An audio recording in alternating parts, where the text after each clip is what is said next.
শীতকাল মানেই হলো পিকনিক, তাই আমাদের পাড়ার বাৎসরিক পিকনিকে চলে গিয়েছিলাম রায়পুর। নমস্কার বন্ধুরা, আমি মৌসুমি চলে এলাম আরেকটি ছোট্ট ব্লগ নিয়ে।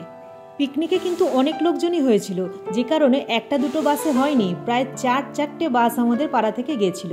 এই যে আমি চলে এসেছি, এইবার বাসে উঠছি, জায়গা দেখি আছে কি না। তবে আমার দিদি ভাইরা আমার জন্য জায়গা রেখে দিয়েছিল, কোনো অসুবিধা হয়নি। এইবার চললাম গন্তব্যস্থলে। এই যে আমাদের ছোট্ট আরুষি, মানে ও নাচ করতে যে এতটাই ভালোবাসে যে গান চলছে ওর সমানে তালে তালে নেচেই চললো। ফাইনালি আমরা আমাদের পিকনিক স্পটে পৌঁছে গেছি। সবারই কিন্তু প্রচণ্ড খিদে পেয়েছে। আমাদের 3 ঘন্টার রাস্তা প্রায় 4 ঘন্টা লেগে গেছে। আমরা সকলেই খাওয়ার লাইন দিয়েছি। ওখান থেকে টিফিন নিয়ে এসে আমাদের টেবিলে বসে খেতে হবে। এই যে আমাদের ফাইনালি টেবিলের টিফিন কিন্তু চলে এসেছে। আছে লুচি, আলুর দম আর সাথে মিষ্টি। আমার ছেলের কিন্তু প্রচণ্ড খিদে পেয়েছে, ও খাওয়া শুরুও করে দিয়েছে। আমাদের পিকনিক স্পটটি কিন্তু রূপনারায়ণ নদীর একদম ঠিক পাশেই ছিল। আর সামনে নদী, নৌকা চড়বো না তা কখনো হয়, তো সবাই মিলে চললাম নৌকা চড়বো বলে। প্রায় অনেকটা রাস্তা আমাদের হেঁটে যেতে হয়েছিল।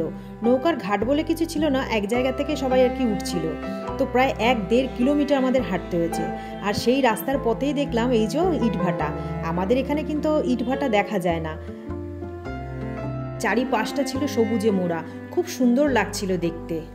হাঁটতে হাঁটতে সবাই মোটামুটি ফটোশ্যুট করছিল। আর তারপর আমরা চলে এলাম এই যে ঘাটে। ঘাটে এসে দেখি একটা পুরনো নৌকা মেরামতি করছে। আর ঘাট বলে ওই যে বললাম কিছু নেই। তারপর ওখানে নৌকাও কিন্তু আগে থেকে ছিল না। তারপর ওখানকারই একজন ফোন করে নৌকার ব্যবস্থা করে দিল। তা ফাইনালি চলে এসেছে আমাদের নৌকা। এইবার সকলেই আমরা আস্তে আস্তে ওই নৌকায় উঠছি।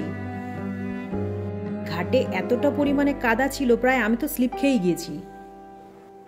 খুবই ভালো লাগছিল নৌকায়, কিন্তু প্রচণ্ড রোদ ছিল। আর মাঝি ভাই বলল যে 50 জন মতো এই নৌকায় উঠতে পারবে। আমরা মোটামুটি যতজন ছিলাম উঠে পড়েছি, তবে 50 জন হয়নি।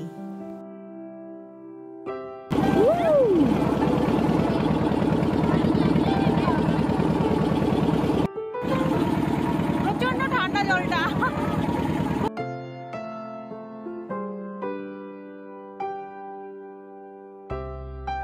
প্রায় 1 ঘন্টা রোদে ছিলাম ওই নৌকোয়।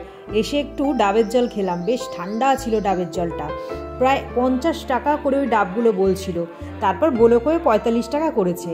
আর এই যে দেখুন কি সুন্দর খরগোশটি, ওকে ওই দুব্বা ঘাস দিচ্ছিল, কি সুন্দর খেয়ে নিল।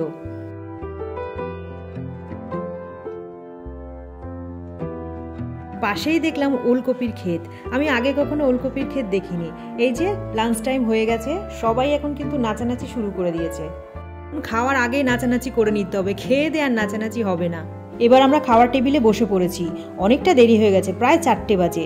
আমাদের খাওয়ারের মেনুতে ছিল ভাত, সবজি, ডাল, লম্বা লম্বা বেগুন ভাজা, মাছের মাথা দিয়ে বাঁধাকপি, চিকেন, চাটনি, পাঁপড়। এবারে চললাম বাড়ির পথে। ভিডিওটি কেমন লাগলো অবশ্যই কমেন্ট করে জানাবেন, আর ভালো লাগলে অবশ্যই একটা লাইক করে দেবেন। ধন্যবাদ।